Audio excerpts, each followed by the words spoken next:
This KFAN podcast is sponsored by Builders and Remodelers, exclusive Twin Cities provider of Elements Windows. Get the highest quality windows at unmatchable value. Visit buildersandremodelers.com for more details. Morning, it's 9 o'clock, and I'm Paul Allen. Your Minnesota Wild. You know, there are no L's in the name Winnipeg Jets, but definitely one in the word Wild. Hansen at the offensive blue line, muscled it right wing wall. Ryan Hartman takes a look for the Wild. To the left point, Rossi dealt it into the wheelhouse of Faber. A wrist shot, Hellbuck to save. It's loose. They score! Dan the Man is on the Fan at 11 o'clock today. He's the box for these guys. Jared with 5 on the play clock takes the ball back, looking, throwing middle. Let's go, baby. Ross St. Brown, he's gone, baby. 10-5, end zone, touchdown, Detroit Lions. Goff to St. Brown, 27 yards, and the Lions strike first. Dan Miller, play-by-play voice for the Detroit Lions, the foes, the adversaries, the opponents for your Minnesota Vikings.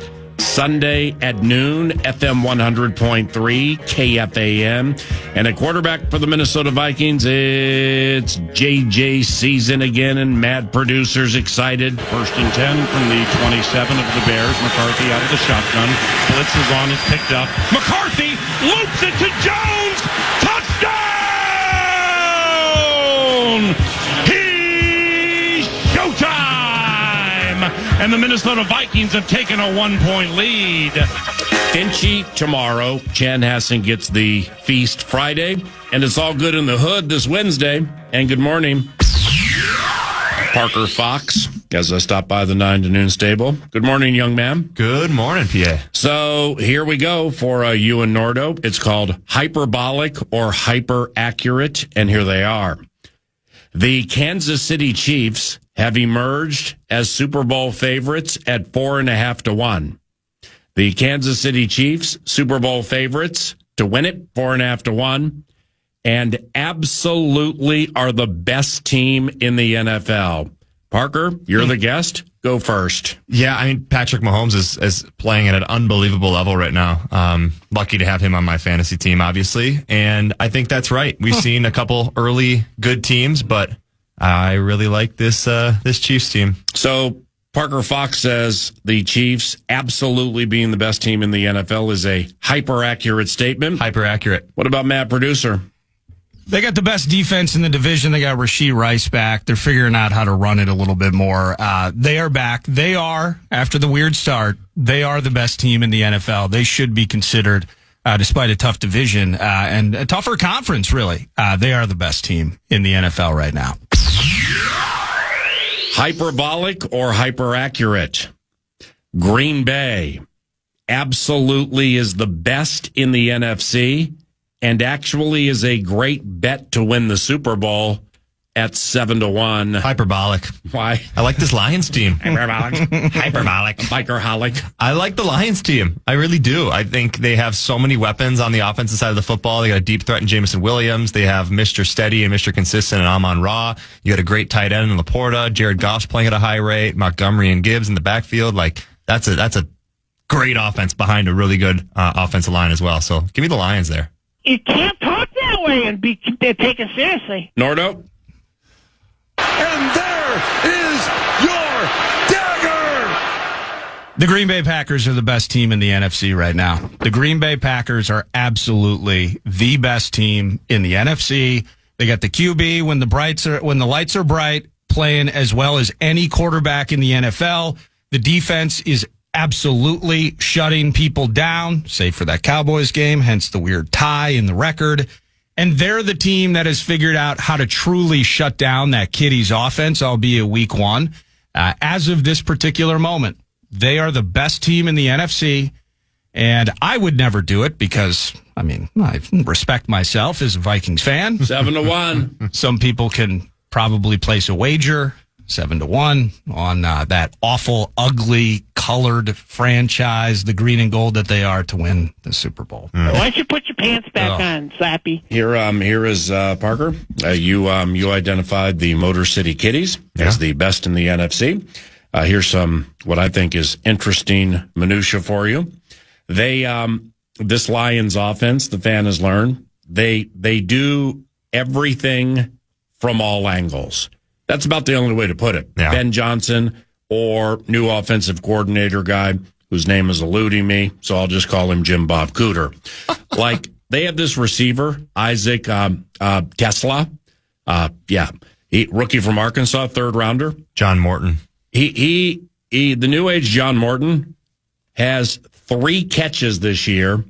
2 are for touchdowns. Why don't you put your pants back on, Slappy? Their left tackle, Taylor Decker, 10th year Ohio State, has 2 receiving touchdowns in his career. Why don't you put your pants back on, Slappy? Now, Penei Sewell, their right tackle. How about this?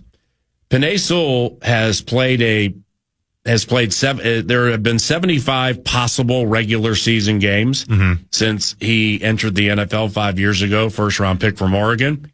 He's played 74. So, like, wouldn't that be nice? One of the best offensive linemen in the NFL, period. That's cool. All right, man. So you have 1 reception in your career. That's a 9-yard first down versus the Vikings in 2022. That's super special. So, but I mean, you must get banged up a little bit, right? I mean, like all offensive linemen get banged up every so often. He's played 74 of 75 regular season games. Yeah.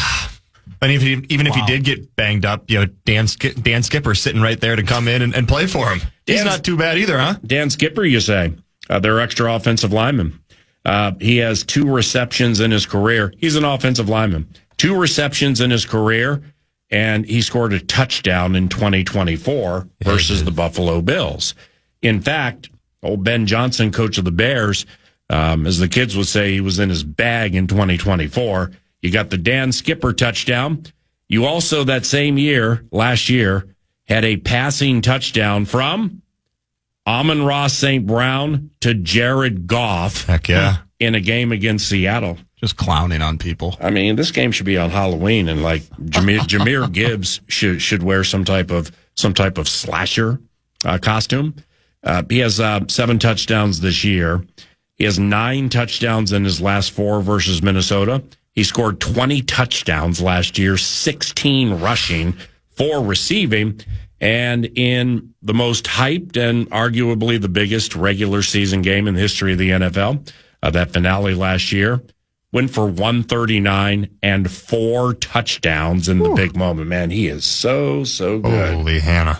Their punter, Jack Fox, he's had 0 punts blocked in 316 punts since he came into the NFL. That includes the playoffs, so it's time for the Minnesota Vikings to block a punt this weekend, wouldn't you say? I would say that. And you can't forget about the Lions defense as well. Over the last 5-6 games, 7, 3, 3, 2, 4 sacks. So they're getting to the quarterback. The way the Vikings offensive line has looked, that's going to find JJ in some difficult places, I assume. Aiden Hutchinson. Oh, fantastic. He has 4 interceptions in his career. Does he really? 4 interceptions. And he has 6 sacks and 4 forced fumbles this year. Doesn't he have a defensive touchdown or 2 as well? I'm quite positive he I does. wouldn't doubt it. No, I don't believe he has any touchdowns. I think 0 touchdowns for Aiden Hutchinson, but that can be fact checked. Yeah, 0 touchdowns, but making plays all over the field. 9.5 sacks his first year, 11.5 his second year. Already up to 6 this year. Hyperbolic or hyper-accurate for PFox and eNords with games at Detroit and Baltimore. The Baltimore game being here. At Detroit, Baltimore here after that. The Minnesota Vikings absolutely are sitting on a 4-game losing streak. Hyperbolic or hyper-accurate, boys? Nordo, you want to start with this one? Well, here's what I'll say. It's JJ season. Well, first of all, it's JJ season, and that's what matters. Well, I mean, winning games matters, but totally. JJ season indeed. I think that's hyperbolic at this stage. When the Ravens with Lamar Jackson come to town in a couple of weeks, they're going to have their swerve. They're going to have their groove back, particularly with King Henry and having Lamar back in there and what he can do. We've seen the Vikings defense against mobile QBs, Ain't going to be pretty at times. There's no doubt about it. However, that defense is atrocious, PA. Yeah. And while they slowly get healthy, the one name that everyone has kind of forgotten about, and part of it is because it's very difficult to pronounce, I believe it's Matabuke. Him being gone for the year. We can try and get healthy in the secondary. We can do some things. They have Kyle Hamilton. We can talk about not drafting him all day and distract ourselves with those sorts of things. That defense has been absolutely awful all season long. And it's not on pace to get better, PA. So this Kitties one's going to be difficult. I still think even at this stage, down and out underdogs that we are, I still think it's super hyperbolic to just dagger us. We could lose both, but I think it's a little hyperbolic to dagger us on a losing streak like that. Or is it hyper accurate off 2 consecutive losses, and now they go to Ford Field, 9-point dogs, then they come home for the Ravens, depending on what happens in the Lions game.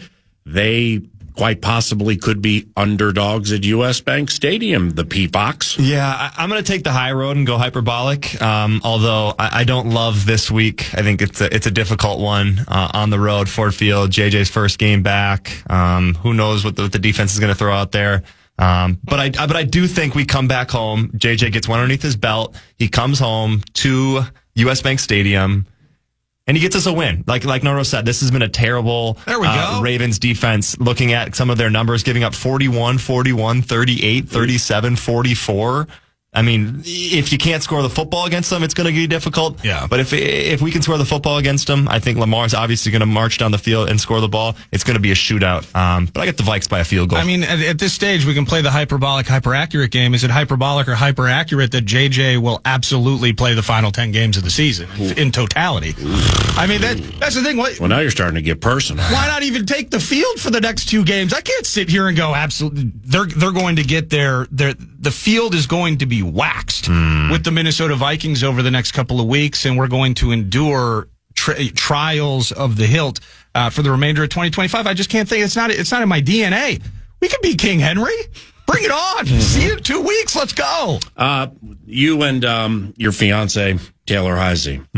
Where will you guys be watching the Ford Field game or listening to it on KFAN wearing your super special matching number 9 jersey? I'm never going to outlive this. Super special 9s. I got this one on this morning. The 9 plus 18 equals 6 one. Yeah, you like that one. I probably will pull out the JJ jersey, and I think it's going to be a couch game for me, right in the living room. Turn on the. Why wouldn't you wear the game worn Brosmer?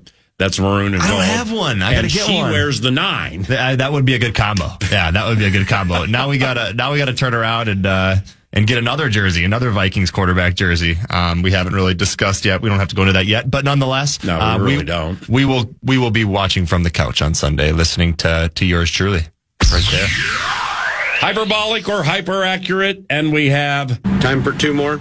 JJ McCarthy will finish the season with more interceptions than touchdowns. He currently has 2 touchdowns and 3 interceptions. What you got, PFox? Oh, that's hyperbolic. Come on. He's gonna find his footing. No pun intended there with the ankle. But I truly believe that this offensive line is going to get healthier. They're going to be able to protect him a little better. KOC is going to recognize the struggles that the offensive line has had. Maybe you bring in an extra tight end. Maybe you utilize CJ Ham a little bit more in the pass blocking game. And O'Neal return this game. Yes, and that helps a lot. That's a night and day different when you have 2 solid tackles. I think JJ, I don't know what it is, but I think more touchdowns than interceptions. Book it. It's hyperbolic. Come on, there you go. Now it's not going to be gaudy. Aaron Rodgers 40-7 as a ratio. That's not the case. There's going to be mistakes. There's going to be inadequacies and moments of stupid as he finds his way. You mentioned Josh Allen yesterday. There will be struggles. There will be struggles. There will be good moments. I do believe in totality, regardless of how the record plays out. I think we're going to see more positive moments from J.J. McCarthy than we will negative, given the health of the offensive line. A little commitment to the run wouldn't hurt. I believe that it will be to the positive, more touchdowns than interceptions for McCarthy. The Minnesota Wild to close. Thank you, St. Paul. Hyperbolic or hyper-accurate, the Minnesota Wild absolutely will make the playoffs this year. Hyperbolic. Damn. Easy hyperbolic. Yeah. They're bad. They're actually bad. And I said it from the beginning. What do you mean? They keep getting these moral victories. Yeah, we'll forget about moral victories. Those don't exist. I said it from the beginning. If you give a player $17 million and you're not able to put other players around him, it doesn't matter. And I'm new. I'm hockey newbie, right? Like give it some time, PFox. Okay, we'll give Main it some. Man just got the money like a month and a half ago. But is it not the same roster from last year? Is it not basically the same guys? Yeah, we got Tarasenko. No, yeah, that helps a lot. Honey. He's got some dust on him. But nonetheless, I don't know. I don't love this. I don't love this wild roster construction. I think it's not advantageous to winning hockey games. We saw it last year, even in the playoffs, like facing off against Vegas. That top line, if that top line didn't produce and score 2, 3, possibly 4 goals a game, you weren't even standing a chance to win a playoff series. So, and I don't even think we get there this year. So I'm going hyperbolic. Whew. Thank you, St. Paul. Your city is terrible. Welcome to your home for Wild Hockey, the fan. I think it's hyperbolic that they'll absolutely make the playoffs. Some of the things Parker said's dead on, and I'm getting text messages from my puckhead buddies already asking, is John Hines on the hot seat here? Goaltending hasn't been good enough. Blue line in front of him have hung the netminders out to dry. When you have your Juracek situation not really advancing, and Faber, I love that he got a goal last night, but Faber hasn't been the Faber that we know and love. Kirill with some bad turnovers at times. And the health with Sturm and Zuki. Where's this offense coming from, man? And they had to grind their way just to take the lead, only to concede it again and lose in a shootout last night. Your known commodities are not at the level they need to be. The young cats are not progressing, at least through this stretch. That's incredibly worrisome. And they're digging themselves a hole to the point where you start playing those statistical games where if you're XYZ out of the playoff mix comes Thanksgiving-ish, early December-ish, you're building effectively a mountain that you need to climb over to find your way into the playoffs. So getting healthy, but a lot of things need to change for the better.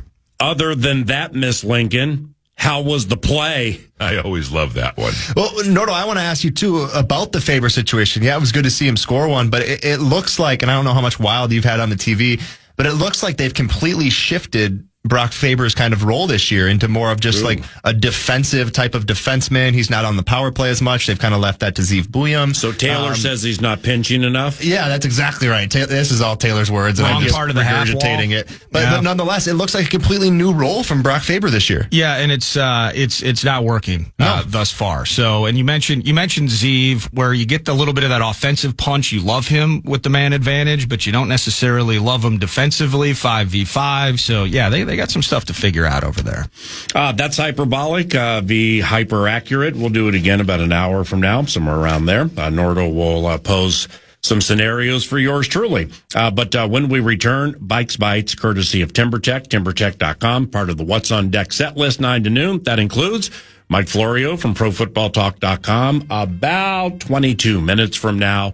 And alas, much more during the next 8 segments, 9 to noon, which begins with VikesBites. That follows a short pause and something we call the cash bang. Yeah, 2 men in a junk truck want to give you a shot to win some bonus bucks with the National Cash Contest. Go to KFAN.com, enter the keyword deposit, and you might win some money with the keyword deposit at KFAN.com. Now.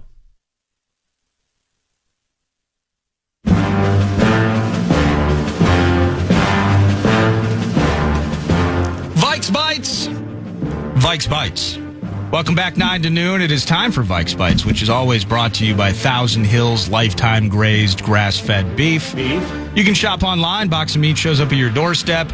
You can also go to Coburn's and Kowalski's locations, your local co-ops. They're proud sponsors of Gophers Athletics. And you can learn more, again, Thousand Hills Lifetime Grazed. And they're a Clearwater, Minnesota company.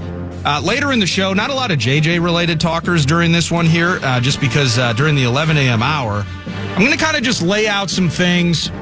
I know we're 3-4. I know it's negative. We're focusing on the veteran and his arm falling off, and now we're moving forward with the kids, and we're getting healthy and all of those things. There are some things to be really excited about J.J. McCarthy 2025 Take 2. So stay tune in for that during the 11 a.m. hour. I have some news for you if you'd like some breaking news, PA. Via Vikings.com, the Minnesota Vikings at the quarterback spot. Not about JJ, but that quarterback room. The Vikings have bolstered depth. This is from Craig Peters. Hey, Craig. The Minnesota Vikings bolstered depth at quarterback by signing John Wolford to their practice squad. The 30-year-old Wolford appeared in 7 NFL games, made 4 starts from 20 to 22, including 1 start with the LA Rams in 2020 when Vikings head coach Kevin O'Connell was his offensive coordinator.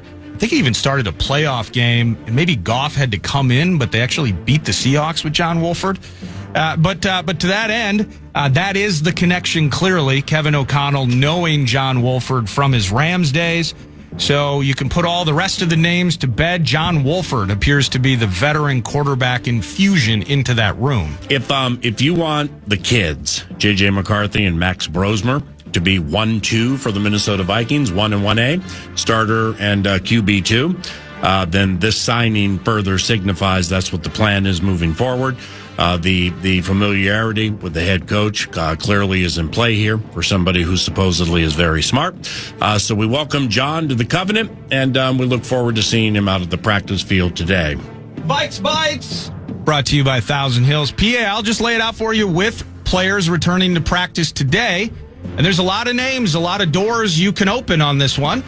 Which player are you most excited about potentially returning to full strength as we get closer and closer to the Ford Field game on Sunday in Detroit? Well, I think that'd be an easy one for yours truly. For those of you who listen to 9 to Noon or know me, it would be the Gink. The Gink is on fire. We don't need anybody else. Just let everybody else burn.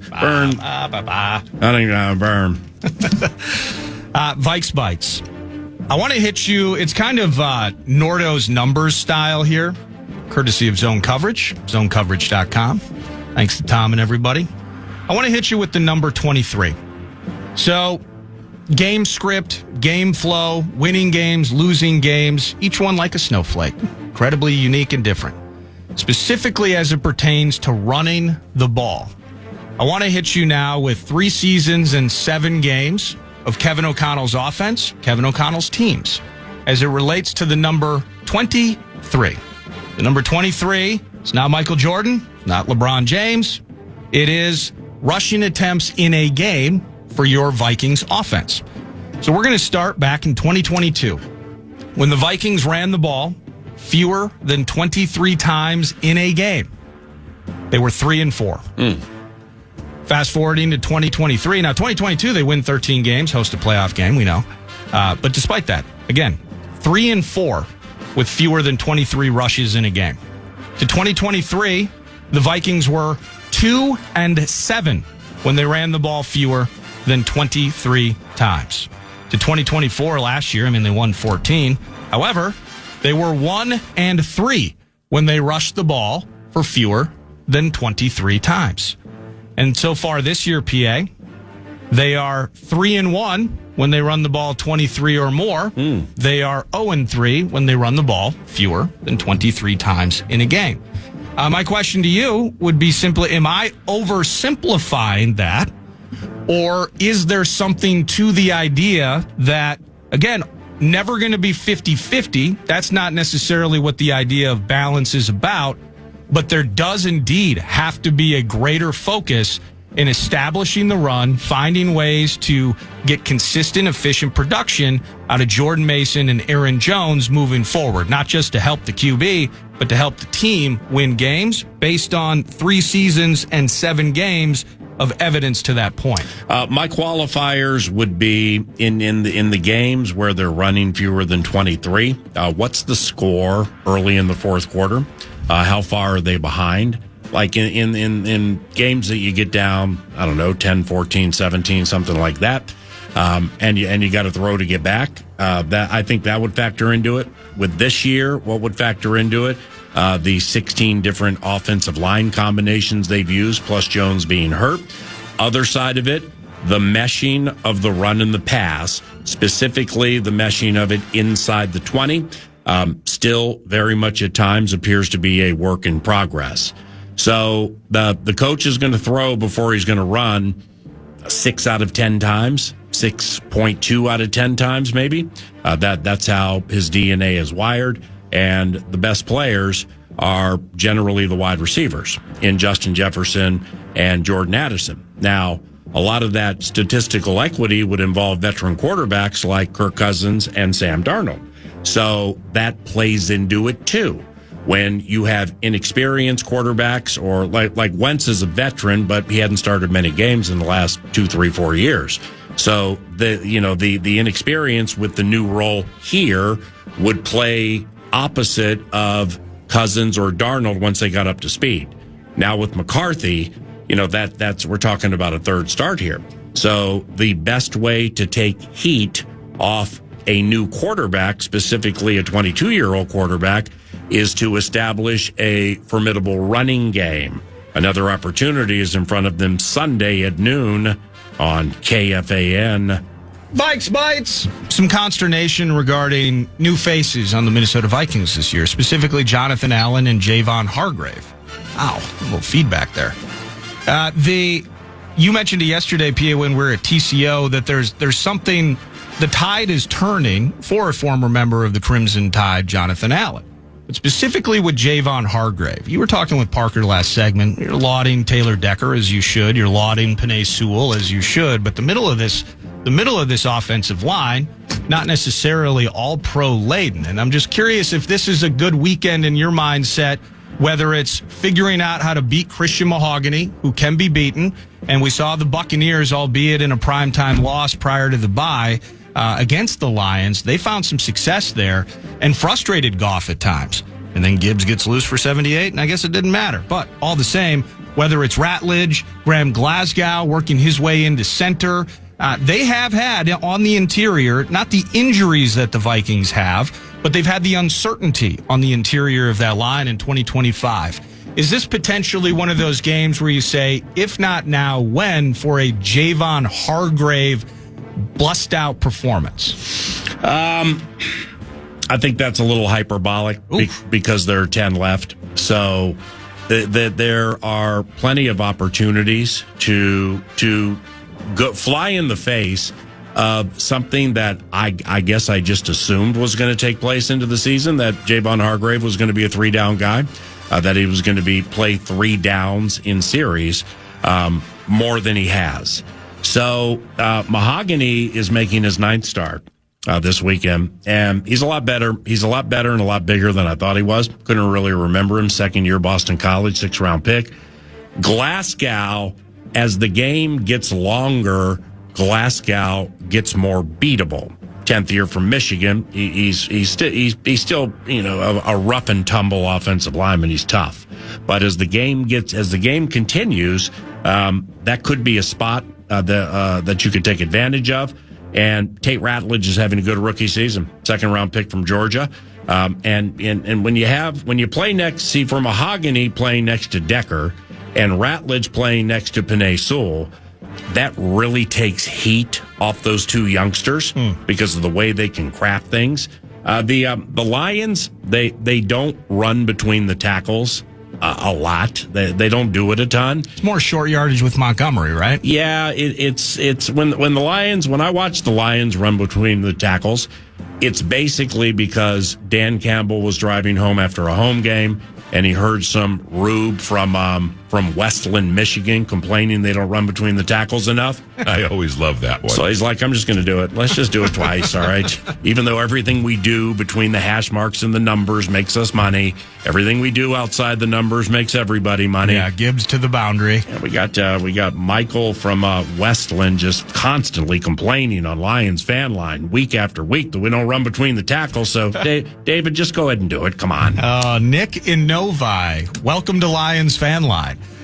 Final VikesBite for you is whether it's the defensive coordinator. We heard from Kevin O'Connell yesterday with us. He will be addressing the media as well. But whether it's with Brian Flores in what he's looking at post Chargers into the Lions game, Wes Phillips potentially getting to hear from a Carson Wentz if that comes through and he hops on a mic. What is it that is intriguing you from their perspective as we talk about turning the page Is there something specifically you want to hear from the Vikings coaching staff that they're turning the page on as we move forward to the Kitties game? Well, I want to see Andrew Van Ginkel go full with practices this week, because that means he absolutely will play.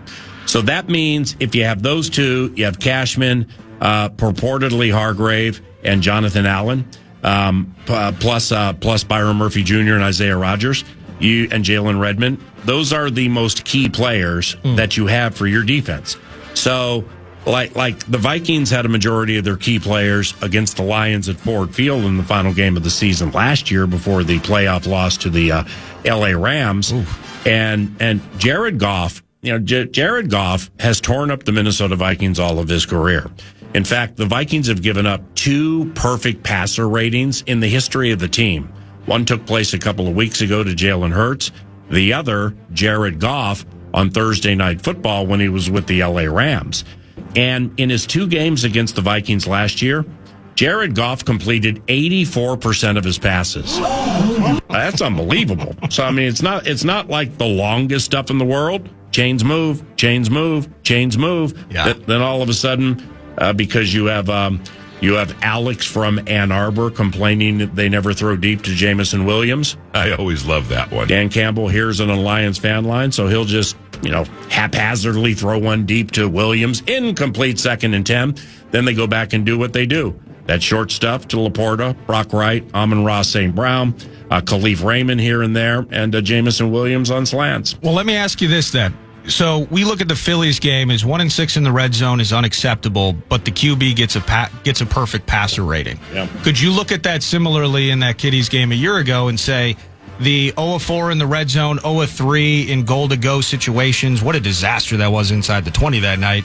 That's bad. That was the last game of the year. That was the finale in primetime, number 1 seed on the line. My point is we were awful in the red zone. You remember Darnold and missing guys open and all that. Yeah, I would contend Darnold was awful in the red zone. The other 10 were fine. Okay, perfect. But to that end, 1-6 in red zone against the Eagles, perfect passer rating for Jalen Hurts. Now you have what you mentioned, Jared Goff and that Kitties offense lighten it up in prime time while we go impotent in the red zone. Which is a bigger factor in each of those games? The fact that we were never able to stop the Kitties, similarly to not stopping Jalen Hurts, or is it indeed in the end we were at the doorstep and we wouldn't walk in? The latter. The Lions were ripe for the beating that day. And if you don't believe me, then ask the Washington Commanders 2 weeks later who killed them. Yeah. The Lions were there for the taking in that final regular season game, and the quarterback missed 5 touchdown passes. And that's fact. That's the only way to look at it. So they were there for the beating. That was last year. This is different now. They're 5-2, 3-0 at home. They lost to the Chiefs. It was kind of lopsided too, even though they only lost by 13. And I still don't believe they're as good as they were last year in the regular season when they were going great guns. But they're still very good, and they're off a bye, and they get their safeties back, and they got Dan Skipper now playing his 3rd game. All is good in their neighborhood, and we will see if everything is good with Mike Florio from ProFootballTalk.com. PFT Radio next via 9 to noon at FM 100.3. KFAN. Mike Florio, ProFootballTalk.com, and author of several books, including Father of Mine and Big Shield, which is a fiction piece about gambling and sports, and Mike, gambling and football, that is. And Mike joins us now. Since you conceived and/or wrote Big Shield, all right. I mean, I'm sure there's more here, Mike, but we've had John Tay Porter and the Toronto Raptors, Shohei Ohtani and the Interpreter, a bunch of college sports gambling allegations, and of late, this massive NBA meets FBI related kerfuffle. I mean, you timed that one up about as well as one can, and good morning. Well, good morning. And look, I have sensed, ever since the moment the U.S. Supreme Court in May of 2018 opened the floodgates for state-by-state legalized sports betting programs, I was concerned that there would be a scandal. And the question is, when does it arrive for the NFL, and how many lessons can the NFL learn vicariously before it has to deal with its own reckoning? And that was the benefit of last week's developments. The Terry Rozier situation, which became the biggest story in all of sports, when you tie it with the really specific and bizarre allegations of rigged poker games, where Portland Trail Blazers coach Chauncey Billups was a so-called face card used to attract fish to the game, where they were then swindled out of their cash. That, I think, fueled it to a higher level, because at its core, Terry Rozier, no different from what happened with Jonte Porter. And actually, Big Shield has a storyline involving a fictional basketball player in a pro basketball league that is not the NBA that does the same stuff that Terry Rozier did.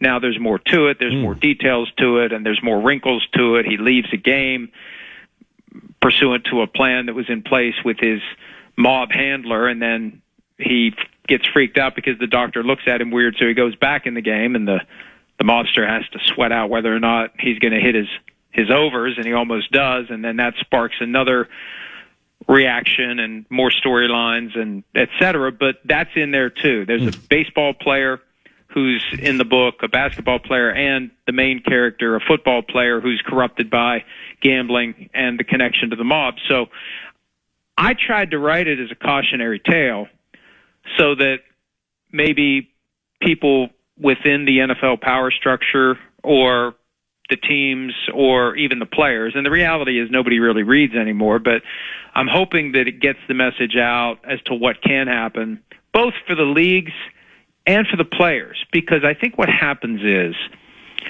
no matter how much we have, there's always that temptation to make a quick score. There's always a lure of easy money. And one of the messages that I try to send in Big Shield is there is no such thing as easy money. There's always a cost, there's always a consequence, and there's always a chance you're going to regret it. And I try to lay out one word at a time over the course of some 400 pages how it really is a fallacy to think that it's a victimless crime. The sports books have inside information. What's wrong with giving the bettors a little bit of the inside information? What could go wrong? Well, we try to show what can go wrong, and we're seeing it play out in real time. So I got lucky, I guess, that this happened last week, but I'd rather these things not happen. And from the NFL's perspective, I'd rather they wake up and address the things that need to be addressed. And it's very simple. Number one, you need to restrict the amount of inside information that exists. I think that is number one, and that requires an overhaul of the injury report policy. And then you have to restrict the flow of inside information outside the building. And, of course, the NFL had its moment last week, which is still unresolved and has been quickly forgotten, that Ravens glitch in their practice report for Lamar Jackson. That shows how competitive edge, trying to keep the opponent in the dark as to who they're going to face, creates the kind of inside information that can then be misused and abused and lead to a Terry Rozier, Jonte Porter type of a situation. Now, and that was beautifully laid out. His book, Big Shield, by the way, you can learn more about it and or purchase it at profootballtalk.com. Good place to start. 99 cents for the ebook. That really is one of the dumbest business decisions I have ever made in a career chock full of them. So that would be number one. Dumbest. So you have all the stories at PFT. Raiders open practice window for Aiden O'Connell. Broncos 36 sacks. Then you scroll down below latest news and rumors. There it is, Big Shield. Mike Florio's latest book is available, and you can order it there. It's called Big Shield. Now, did anything that happened last week give you any impulse to pick up the free signed copy I sent to you and start reading it? Yes, absolutely.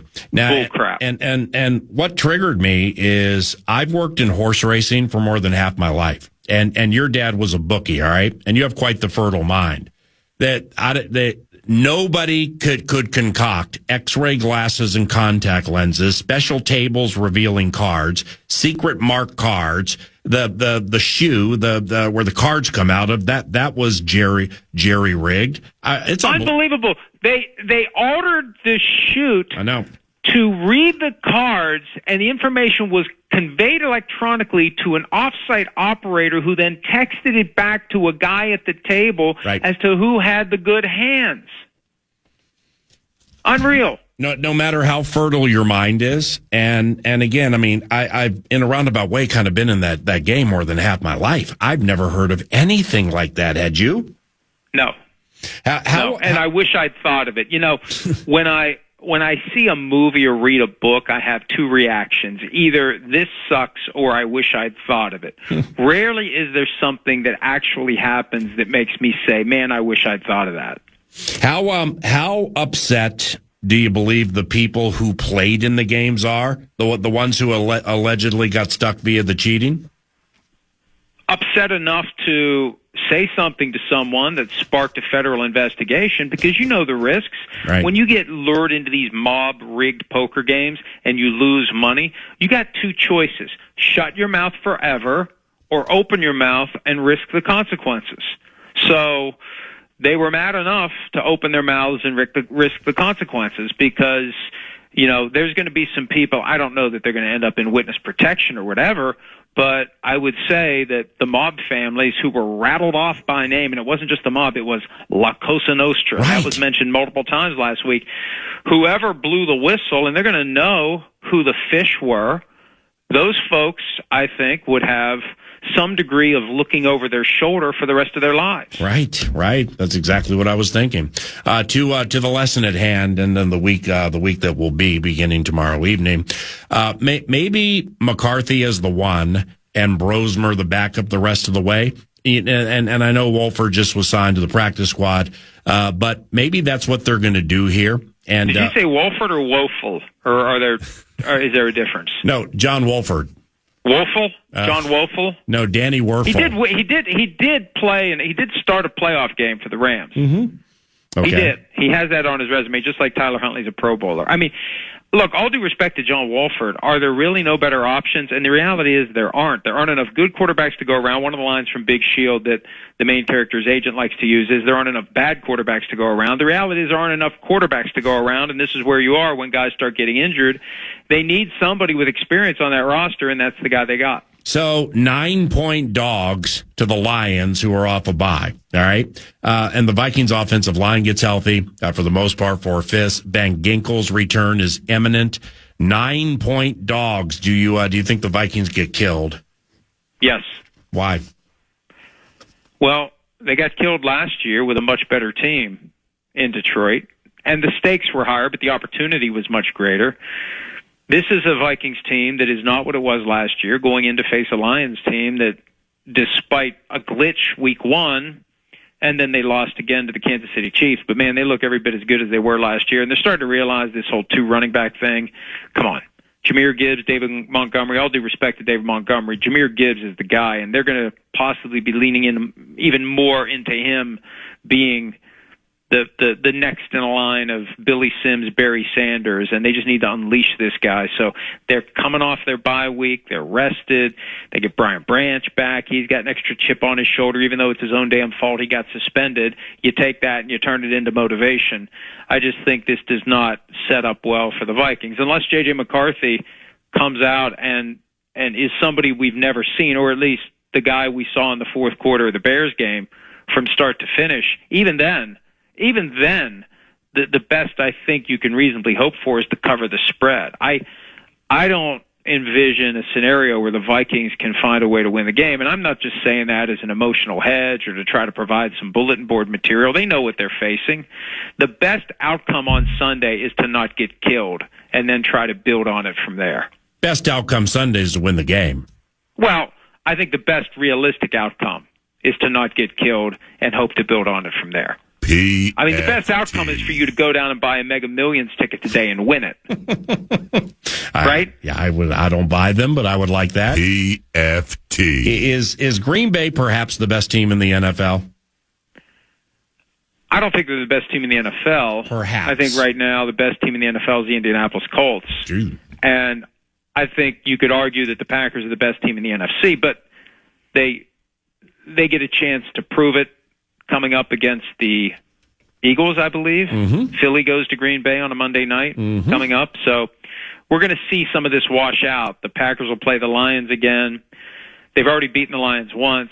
It was so funny how the Packers start off 2-0, and it's like, man, they're special. One of their guys says, hey, we could go undefeated, and then reality sets in with a loss and then a tie, and we've just kind of forgotten about them. But the way they overpowered the Steelers on Sunday night, and that crowd in Pittsburgh, it was the first time I've ever been to a Steelers game in my entire life where the crowd was flat. It felt like a neutral site game. We were outside the stadium taping a podcast.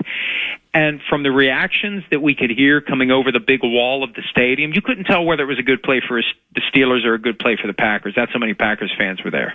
2 to go. Has the Patriots, has Drake May become a top 5-ish quarterback in the NFL? I mean, 11. Top five is a tough one. I mean, 11, there was that whole Kirk Herbstreit trying to put Justin Herbert in the top 5 last week, which, you tell on yourself as being a part-time NFL guy if you even suggest that. The top 5 is hard to crack into. Top 10, right? Best guy from the class of 24, yes. You force your way into the top 5, not by becoming the quarterback of a playoff team, but by winning in the postseason and getting your team to the higher levels of the playoff tree. That's how you develop the kind of vibe that makes people say this guy is in that upper crust of all quarterbacks. Would you prefer Drake May over Bo Nix? Yes.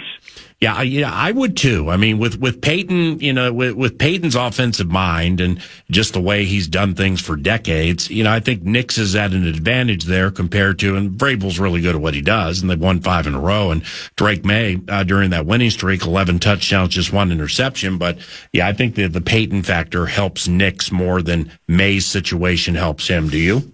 And I think Peyton would have taken May if he could have gotten him. I think some of that comparison to Drew Brees, and you find a quarterback that you can basically attach yourself at the hip to for an extended period of time. For as long as Peyton's going to be there, Bo Nix likely to be the quarterback unless he just face plants. But it's going to take time because, look, if Peyton had gotten Drew Brees as a rookie, it would have taken some time to get Drew Brees to where he was when Peyton got Brees after he was 5 years into his NFL career and he landed in New Orleans. So they're on the right track in Denver, and they're one of the best teams in the NFL right now. But between the two, I'd take May, and I think Peyton, in a quiet moment, would admit that right now May's the better overall quarterback than Nix. And just look at it this way. You flip the two. Right. If you flip Nix and May, what are the Broncos and what are the Patriots? I think the Broncos end up being a lot better, and I think the Patriots end up being a little bit worse. Now this last question's a little dated, but it took place after we chatted last week. What did you think of Jets owner Woody Johnson publicly ripping quarterback Justin Fields the way he did? Well, if I said what I really thought, I'd get you fined by the FCC.